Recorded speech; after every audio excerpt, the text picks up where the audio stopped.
Greetings from the Erie Coast. This is Mad Shad. Another episode of Every Day Never Forget, and the creek still flows. We go say hi to Charity. It's a beautiful day here in Northeast Ohio. It's 50 degrees. Yeah. Interesting.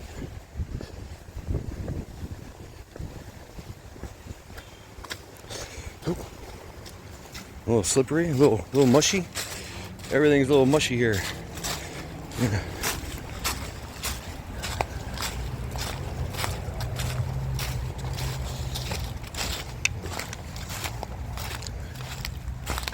There's the creek, still flowing. Looks dirty. So yeah, welcome everyone.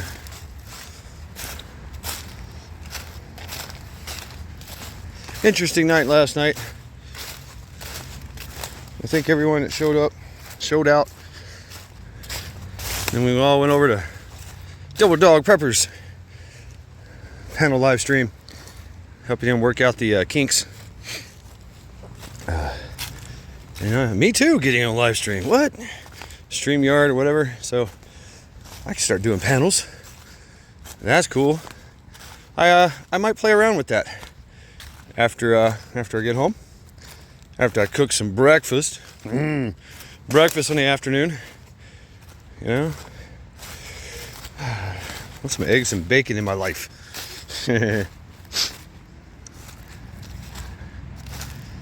So I do apologize for not doing a trial by axe. My head was just not there. Wasn't feeling it. Too many numbers.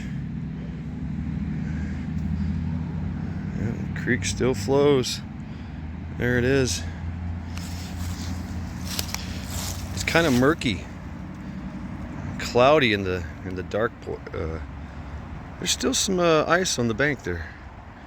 How about that?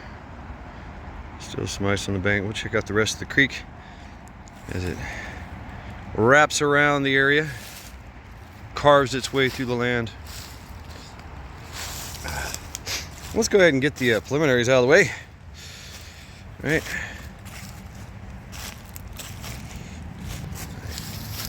Have a seat on my little log here. So, yes. Like I said, it's a beautiful day here in Northeast Ohio. 50 degrees. 50. The snow is melting. It's gone. Most of it. Everything's wet. It's a beautiful day. Tell you about those who did not have a beautiful day. Those Americans that are trapped in Afghanistan, left there by Trader Joe's malicious slash incompetent regime. At least we get 13 servicemen and women died. Abigail, Kabul, Afghanistan, along with 200 poor souls. Plus people lost arms and legs and limbs, things that don't grow back. A lot of them service members as well. U.S. military and other countries. Every day, never forget, and never forget whose fault this is. Deploy knife hands. And at least we forget that 800, 900 individuals are still incarcerated over the J6 debacle, held there as political prisoners without sentencing, without bail, torture, solitary confinement conditions. Someone lost an eye. There have been suicides. A lot of moms and dads in prison. Every day, never forget, and never forget whose fault this is. And yes, definitely deploy more knife hands.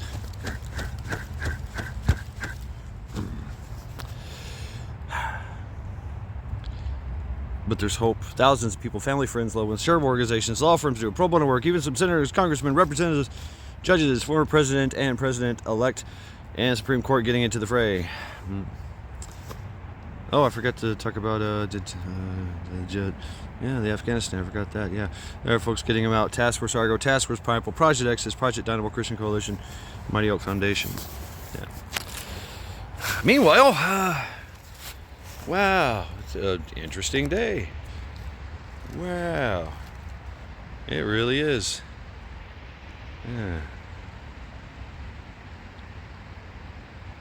I dig it though. I dig it. So we're gonna walk around a little bit. See what's going on.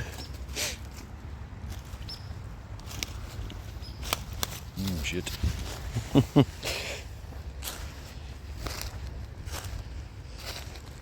I don't really have a topic for today's Sunday reflections.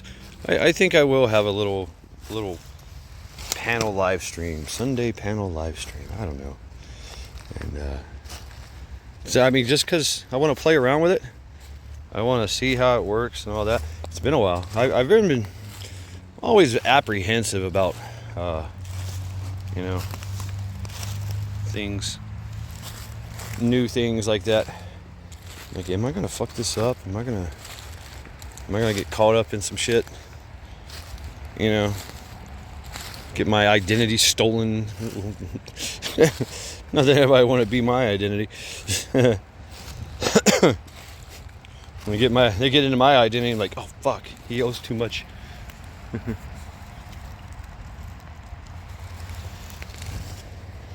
So yeah, we're gonna go see Charity here. We take a different route.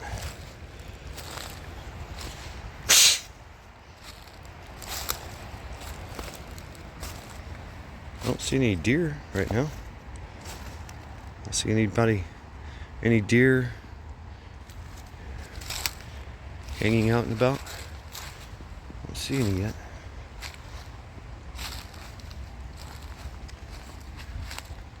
Yeah, it's a beautiful day here.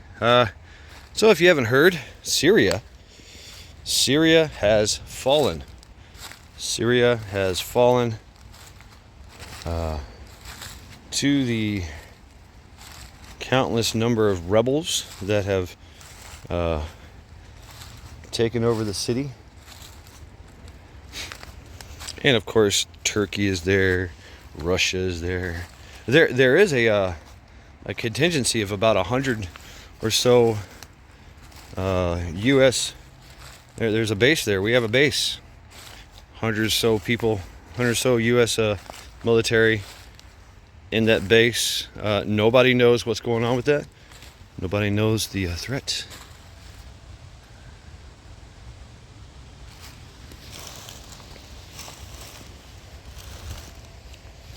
Nobody knows the fate. So, not to mention, there's a lot of contractors there as well. Yeah, there's contractors and some NGOs as well. Nobody knows the fate of them. We had a base there. In the past, we were running drones through there.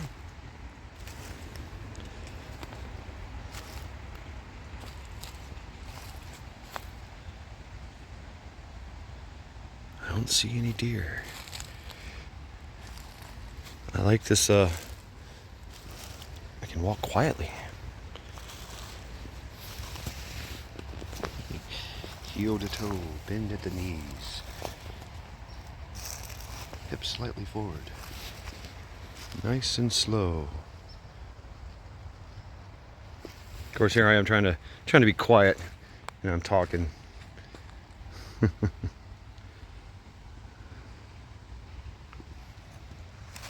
Don't run into that spear.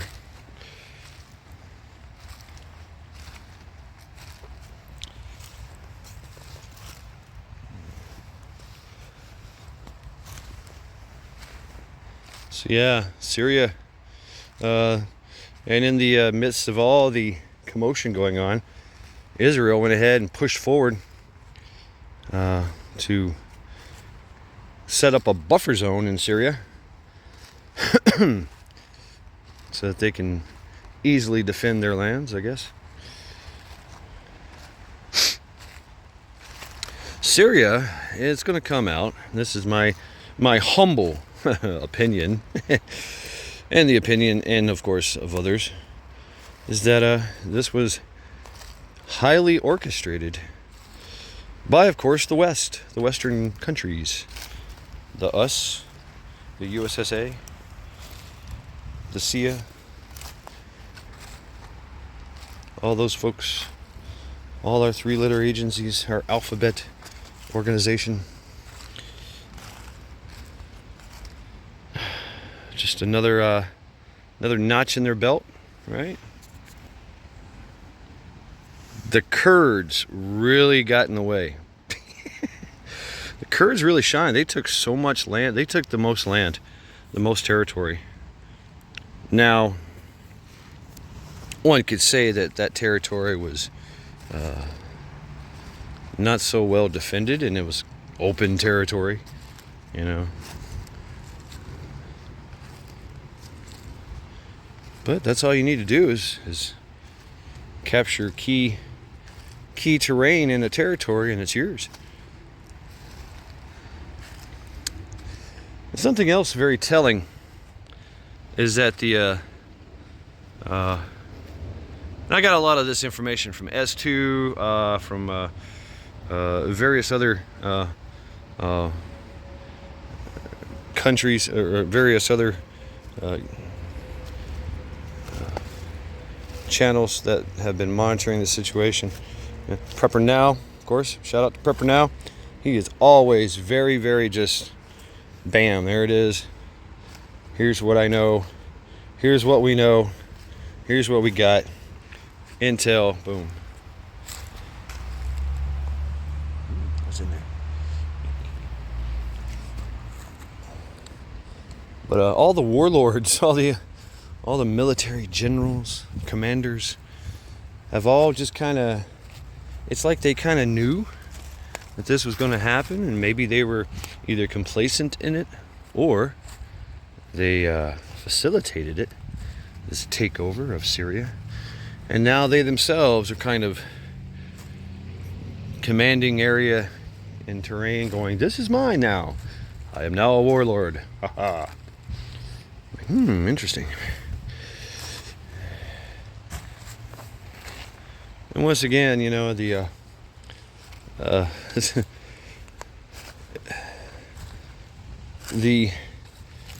it was so hard to, you know, pin down one side against the other, because there were various sides, and the various sides kept jumping ship. Okay, we're on this side. No, we're on that side. No, we're going to change up.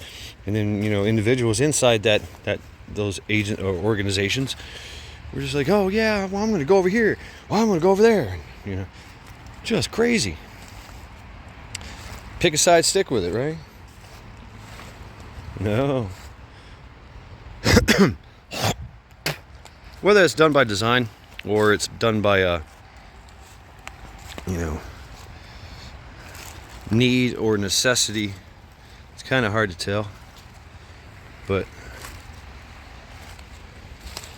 it makes for some very interesting and confusing stats. You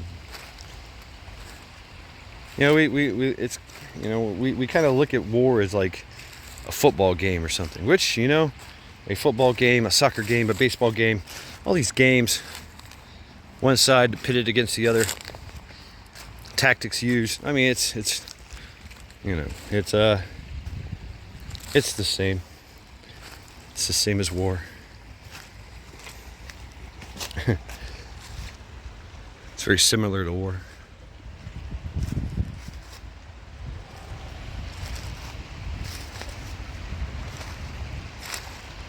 So we're used to that, you know, one side against the other.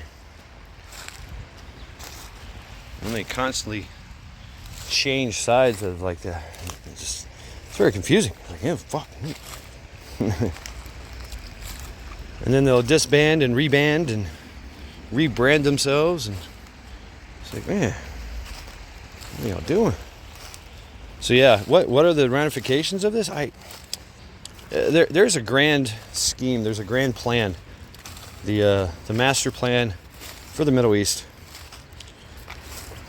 that was crafted decades ago to essentially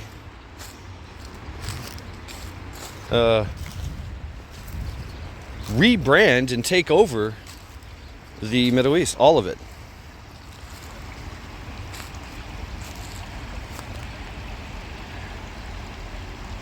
But you think about the origins of the boundaries of the Middle East.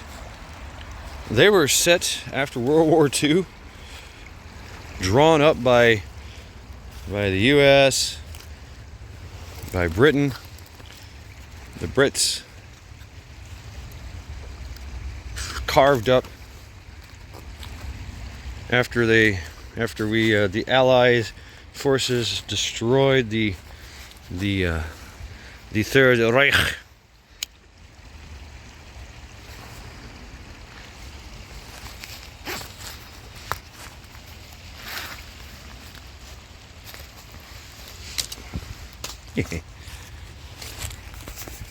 So it's a very mix you and also the puppeteers, the puppets that were put into power. There's always been an effort by the locals to reestablish power.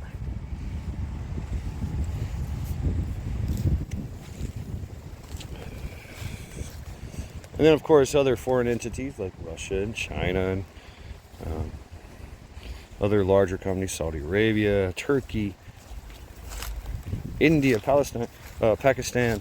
They all try to. What the hell? This thing's growing? Yeah, it is. What's up, buddy? Oh. They're all trying to influence, and even the French. Oh man, the French too. All trying to gain power and control over the Middle East and vast resources.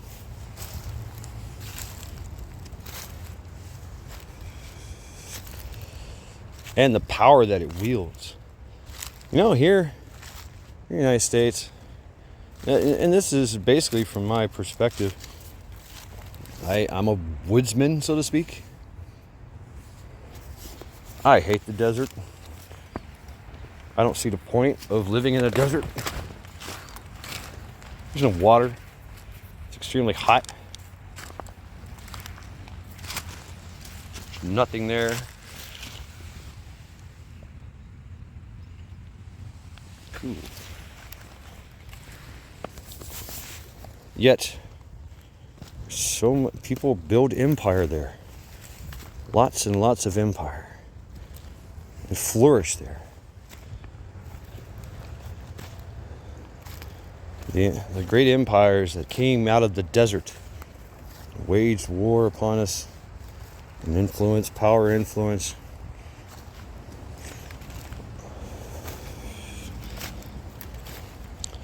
Left alone in their desert hideaways, ocean of sand, hard to get to. Yet they were able to create an empire. People still live there. People always still live there. I was talking to someone about this, talking to a friend who's been there. I've never been there. I've never been to the Sandbox. There's something about that sun-baked area. Darkness, if you will. A resilience. You know, a place where the sun bakes rocks into powder and sand, literally by heat. There's folks living out there with the resilience and a different type of understanding.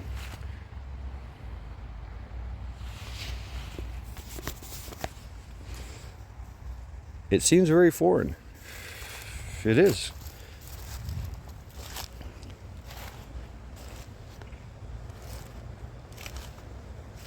I can see it and hear it in people that have been there.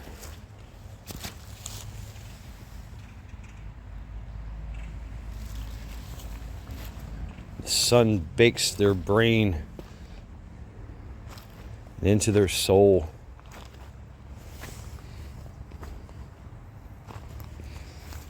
I can't describe it really. I did, just from my observation. Amazing. Somebody's trying to split wood.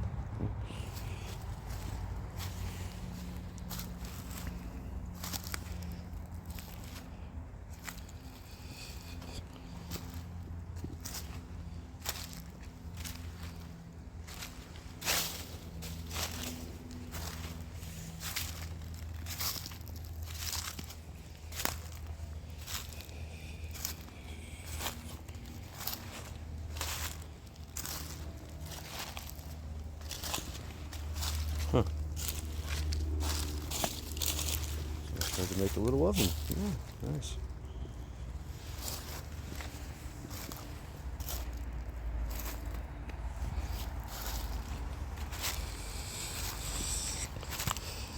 The mystical land of the desert.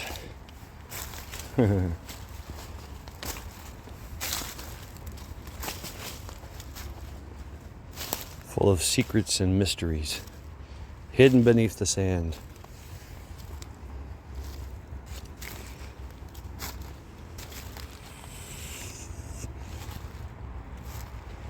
It's the world's little Dune. You know, it's very it's very reminiscent of the movie Dune. And the movie Dune was written about its premise of that evolution of religion there. You read the book. The Messiah coming from the well. Muad'Dib.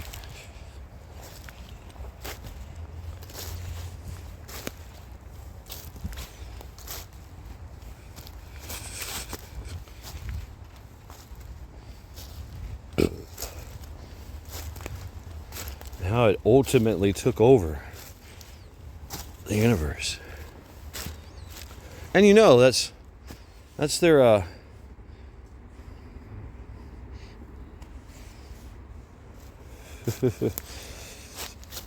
the aspirations of those people, you know, in the desert.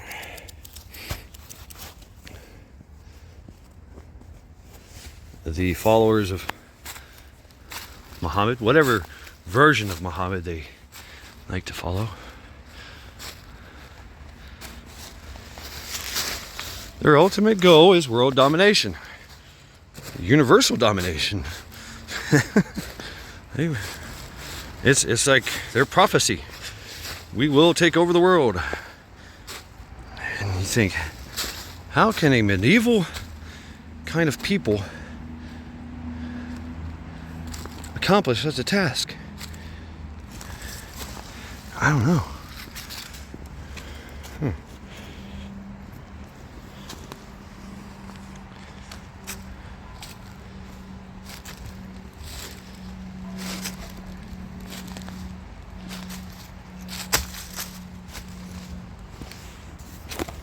Good morning, Charity.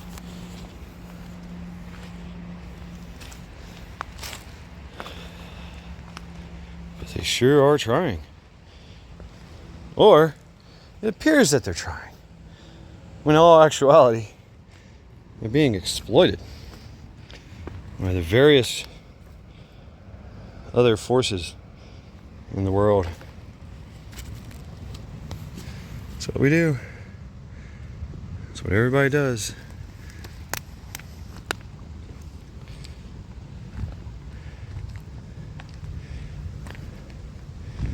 And I'm with you.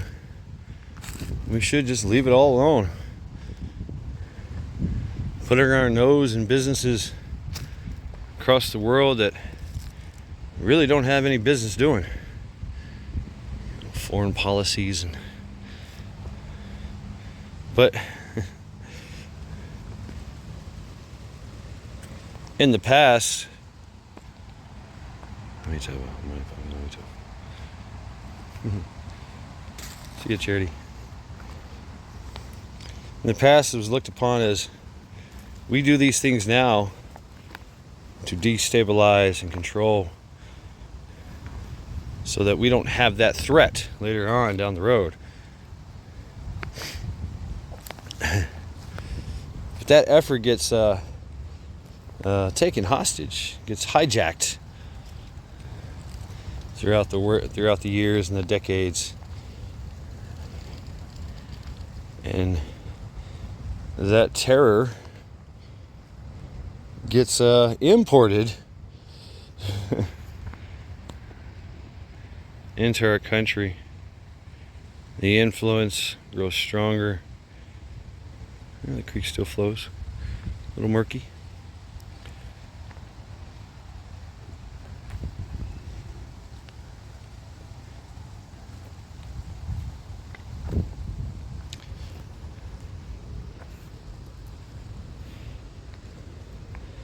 I think the world wars opened our eyes, especially to the east, to the Middle East, how much power they really yield. It's a different kind of power. It's kind of strange. Something we're not used to.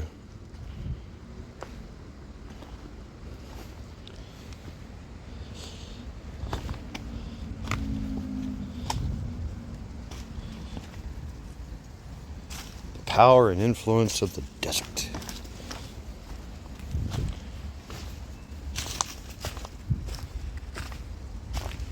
The sand, I guess, has a way of making its way into your soul.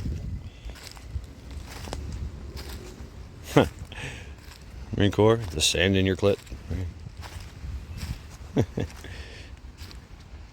That irritating uneasiness.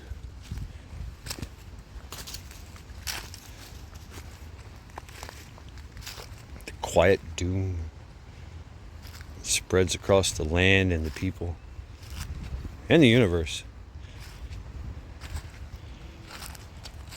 Yet we, as sentient living beings and non-sentient living beings, I don't know, that's a good discussion. What is sentient, what is non-sentient? Are trees sentient?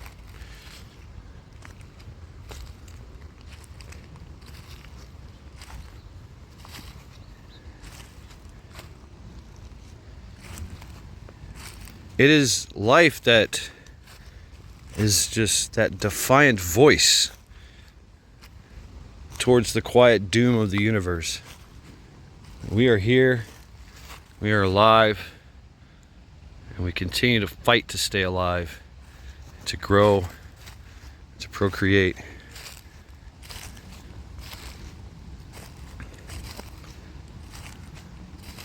That defiant voice in the darkness.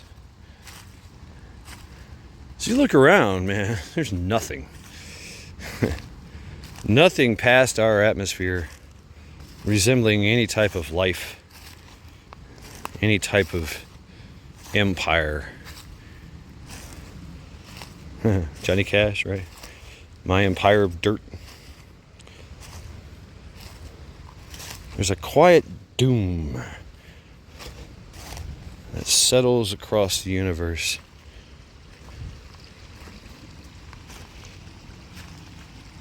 Very destructive.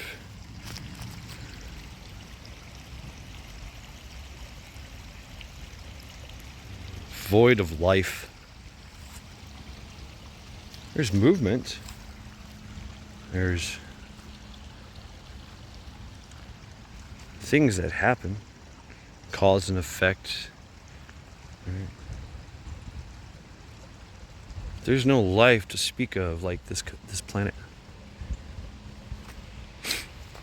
The rocks do not sit and contemplate their station in life.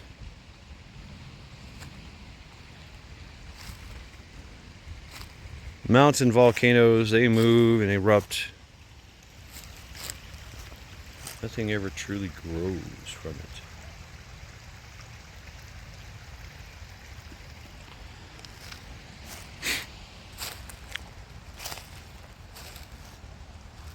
Yet on this third rock from the sun, in a Goldilocks zone in a solar system tucked away in one of the swirling arms of the Milky Way. Here we are. We find ourselves looking out into the vast nothingness and screaming, here we are.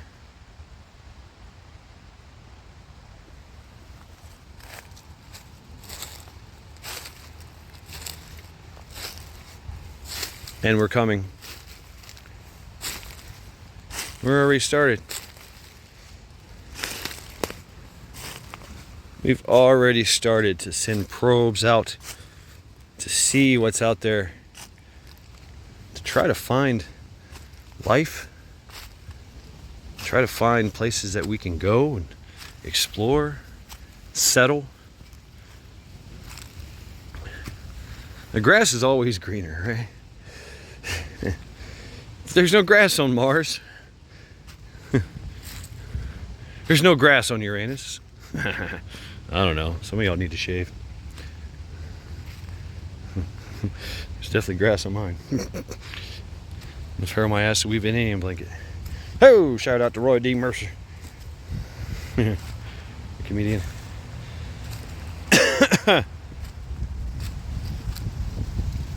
Here we have life.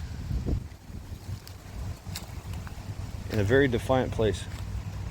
A very defiant way. Relatively young. And yet we speculate this has to, we can't be the only one in this whole universe. There has to be. It's just statistically impossible that we are all alone in this universe. There has to be some form of intelligent life somewhere. Some growth. Something.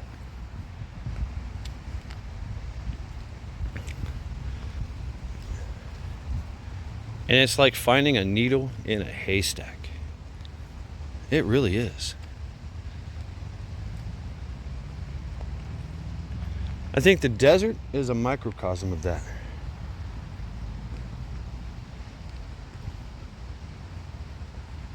Vast Middle East. Tucked away in the massive sands, oceans of sand. There's folks living out life. Yeah, fighting amongst each other, trying to exact dominance upon each other. But vast distances between each other.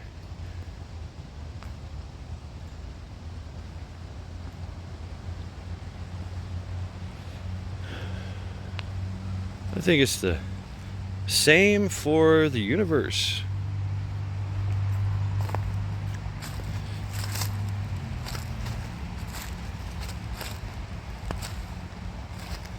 Yet, unlike the desert, the universe is expanding at an enormous rate. Distances are actually getting longer. Imagine that concept. Oh, it's going to take us 245 million years to get to the edge of our sphere of observation. And then we find out, no, it's 246. No, it's 247. No, it keeps growing. What the fuck? The universe is moving and expanding.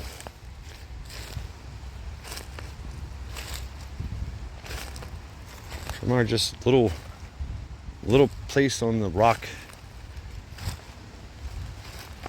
just warm enough to support water, have an atmosphere, allow things to grow and die.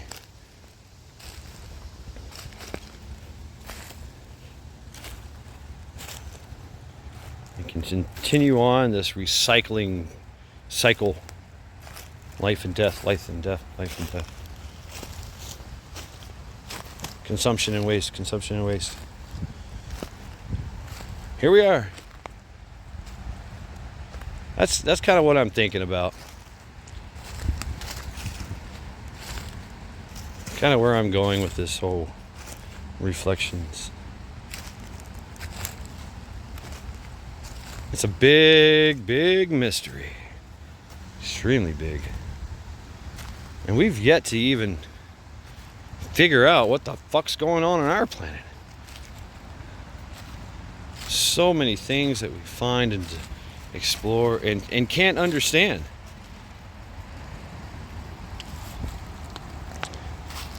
$80 to 90% of the ocean has not even been seen or discovered with human eyes. So hard to get to. Like, I think the desert is a microcosm of that.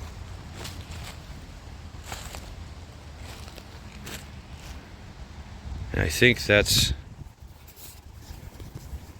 what I see. What does that thing do?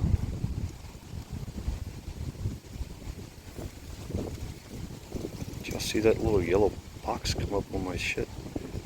What is that? I don't know. Anyway, I think I'll leave it for there for now. This has been Mad Shad. Yeah. Every day, never forget, and the creek still flows. Take care.